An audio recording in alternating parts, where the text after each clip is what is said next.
Online जानकारी news में आप सभी का स्वागत है। कहते हैं ना कि जब तक इंसान को ठोकर नहीं लगती तब तक उसकी अकल ठिकाने नहीं आती है।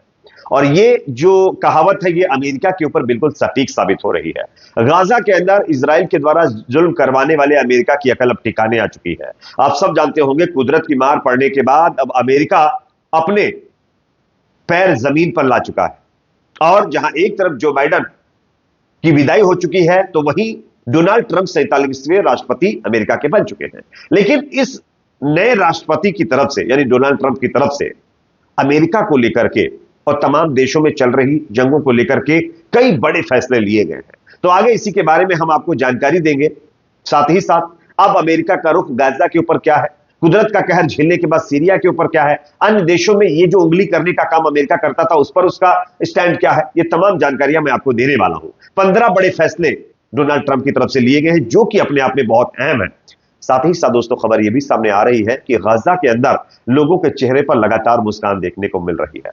गाजा में सीजफायर होने के बाद जहां एक तरफ लोगों को अपने घरों पर लौटने का मौका मिल रहा है, अलग बात है कि उनके घर पूरी तरीके से नष्ट कर दिए गए, लेकिन फिर भी अपना घर तो अपना ही होता है, टूटा ही क्यों ना हो, और लोग अपने घर वापस जा रहे हैं। लेकिन अब लोगों की मदद को लेकर सवाल खड़ा हो रहा था कि कितनी मदद हो पा रही है लोगों को गाजा के अंदर।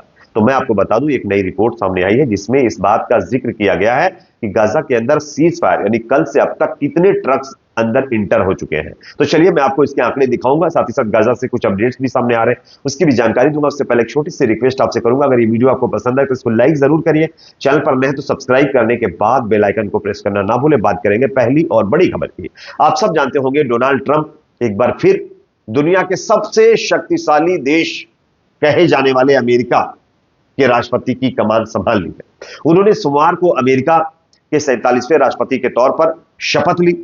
शपथ ग्रहण के बाद उनको तोपों की सलामी दी गई। जेडी वेंस ने उपराष्ट्रपति पद की शपथ ली। शपथ लेने के बाद ट्रंप ने कहा कि अमेरिका का अब स्वर्णिम युग शुरू हो गया है। भारत के प्रधानमंत्री की तरफ से भी उनको बधाई दी गई। भारतीय समय अनुसार लगभग 10:30 बजे यूएस कैपिटल के अंदर बाइबिल पर हाथ रख करके डोनाल्ड ट्रंप ने शपथ ली। लेकिन शपथ लेते ही डोनाल्ड ट्रंप ने कुछ ऐसे ऐलान कर दिए जिससे पूरी दुनिया में उसकी चर्चा हो रही है। और लोग ये भी कह रहे हैं कि कुदरत की मार पड़ने के बाद अमेरिका का दिमाग ठिकाने आ चुका है। जो अमेरिका अपने आप को हवा में उड़ा रहा था, उसके पैर जमीन पर नहीं लग रहे थे, अब उसके कदम जमीन पर आ चुके हैं। कैसे, मैं आपको दिखाना चाहूंगा स्क्रीन पर। आप देखिए ये खबर को। यूएस में साउथ बॉर्डर पर इमरजेंसी लगा दी गई है। राष्ट्रपति बनते ही डोनाल्ड ट्रंप ने यह फैसला लिया है। इसके पीछे की वजह मैं आगे आपको बताता हूं। इसी के साथ साथ अमेरिका ने और अमेरिका के नए राष्ट्रपति की तरफ से 15 और बड़े ऐलान किए गए हैं जो कि जानना बहुत जरूरी है। इसमें सबसे बड़ा ऐलान यह है कि मैक्सिको की खाड़ी का नाम अमेरिका की खाड़ी रखने की बात डोनाल्ड ट्रंप ने कही है। दूसरा, मैक्सिको सीमा पर दीवार बनाई जाएगी। पनामा नहर को वापस लिया जाएगा। सभी प्रकार की सेंसरशिप खत्म की जाएगी। साथ ही साथ अभिव्यक्ति की स्वतंत्रता बहाल होगी। यानी अमेरिका के अंदर जो डिक्टेटरशिप चलने की बात की जा रही थी उसको खत्म करने का जो है कहीं ना कहीं एक तरीके से दावा किया गया है डोनाल्ड ट्रंप के द्वारा। इसके बाद यहां पर अमेरिका की संप्रभुता बनाए रखने की बात भी की गई है। ड्रग तस्कर अब आतंकी घोषित होंगे। घरेलू तेल उत्पादन को बढ़ाया जाएगा। राष्ट्रीय ऊर्जा आपातकाल की भी घोषणा की गई है। टैरिफ वसूलने के लिए सरकारी यूनिट बनेगी और इलेक्ट्रिक वाहनों को बढ़ावा देने की योजना भी होगी, रद्द होगी। इसी के साथ साथ दूसरों की जंग में सबसे अहम फैसला है ये डोनाल्ड ट्रंप का। दूसरों की जंग में अमेरिका सेना नहीं भेजेगी, यानी अमेरिका अपनी तरफ से सेना नहीं भेजेगा। रंग भेद नहीं, योग्यता को मिलेगा प्राथमिकता, यह बात उनकी तरफ से कही गई है। साथ ही साथ बताया जा रहा है कि यहां पर थर्ड जेंडर का मामला भी खत्म कर दिया गया। यहां पर सिर्फ और मर्द और औरत के ही 2 जेंडर होंगे। अगर कोई तीसरा जेंडर जो हमारे देश में है जैसे ना, तो उनकी अब वहां पर कोई भी सुनवाई नहीं होगी, उनको एक्सेप्ट नहीं किया जाएगा। तो यह अपने आप में बहुत बड़ा फैसला डोनाल्ड ट्रंप के द्वारा लिया गया। और सबसे बड़ा फैसला तो यह है कि वो अब ये कह रहा है, अमेरिका का राष्ट्रपति कह रहा है कि हम दूसरों की जंग में नहीं जाएंगे, हम अपनी सेना नहीं भेजेंगे। जैसा कि अफगानिस्तान, सीरिया और इजराइल, उसके बाद आपको पता होगा कि यूक्रेन, ऐसी कई जगहों पर अमेरिका लगातार उंगलियां कर रहा था जिसकी वजह से उसको कुदरत की मार पड़ी। और जब कुदरत का डंडा चलता है ना तो भागे इंसान का पता नहीं चलता है, और वही अमेरिका के साथ हुआ। अब ठोकर लगी तो दिमाग ठिकाने आया और अब चिल्ला चिल्ला कर कह रहे हैं कि भैया हम तो कान पकड़ते हैं, अब दूसरों की जंग में हम नहीं इंटरफेयर करेंगे, हम अपनी सेनाएं नहीं भेजेंगे। काश ये पहले कर लेते तो इतने गाजा के लोग खत्म ना होते। गाजा में क्या कुछ नहीं करवाया इन्होंने। हथियार भेजे, अपने लोगों को उनके हालात पर छोड़कर इजराइल की सेना को मदद की गई। किस लिए? कि गाजा में अत्याचार किया जाए। खैर, कहते ना, अत्याचार का आपको जो बदला है वो झेलना भी पड़ता है, और वो अमेरिका झेल रहा है। लेकिन अब अमेरिका की अकल ठिकाने आ चुकी है।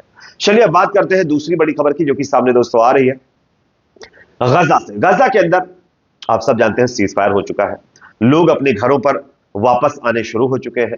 आशियाना टूटा ही क्यों ना हो, अपना हो तो क्या कहने। और ये गजा के लोग आज महसूस कर रहे हैं। उनके घरों को जरूर तोड़ दिया गया, लेकिन उनकी हिम्मत नहीं टूटी है। वो लगातार अपने घर को जैसे तैसे तंबू बना करके या जैसे भी हो वो बना करके रह रहे हैं, और अपने चूल्हे जलाकर अपने हिसाब से चैन की जरा थोड़ी बहुत जो है राहत की सांस ले रहे, चैन की नींद सो रहे। लेकिन दोस्तों सवाल ये खड़ा हो रहा था कि आखिरकार गाजा में क्या वाकई ह्यूमैनिटेरियन एड पहुंच रही है, और पहुंच रही तो कितनी पहुंच रही है, कितना अभी तक मतलब जो है ह्यूमैनिटेरियन एड के ट्रक्स गाजा के अंदर इंटर हुए।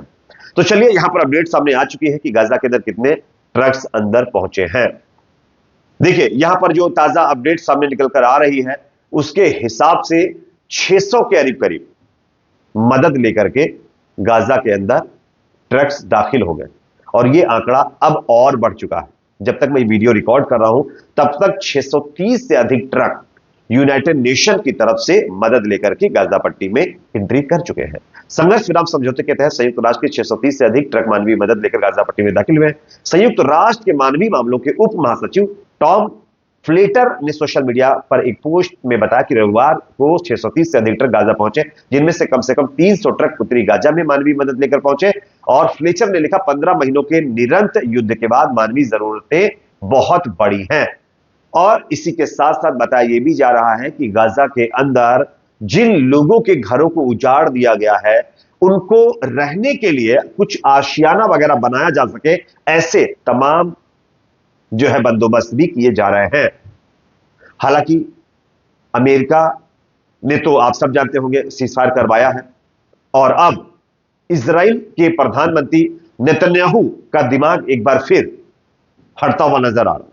उसने आज सुबह एक बयान दिया है और कहा है कि हमारे पास अभी भी अधिकार है कि हम गाजा पट्टी में फिर से जाकर के काफी और भी ज्यादा ताकत के साथ हमला कर सकते हैं, यह हमारे पास अधिकार है। तो कहीं ना कहीं मामला अभी भी यह कहा नहीं जा सकता कि पूरी तरीके से सेफ है। हालांकि गाजा के अंदर लोगों में खुशी जरूर है। हमास को खत्म करने की बात ये लोग कर रहे थे, हमास अभी भी है, और आप लोगों ने देखा भी होगा हमास के लोग परेड निकाल रहे हैं। तो यह अपने आप में कहीं ना कहीं गाजा के लोगों के लिए अच्छी बात है कि अभी भी हमास वहां मौजूद है, और साथ ही साथ गाजा के लोगों को सीजफायर के चलते राहत मिली, वो अपने घर पर वापस आए हैं। काश ये पहले हो जाता और अमेरिका का दिमाग पहले से सही होता तो इतने लोग खत्म ना होते। लेकिन कहते हैं ना, ठोकर लगने के बाद इंसान को अकल आती है। तो इसी तरीके की चीजें गाजा के अंदर देखने को मिली है। इस पर आपकी अपनी राय कमेंट सेक्शन में जरूर रखें। वीडियो पसंद है तो लाइक करिए, शेयर करिए, चैनल पर नए हैं तो सब्सक्राइब जरूर करें।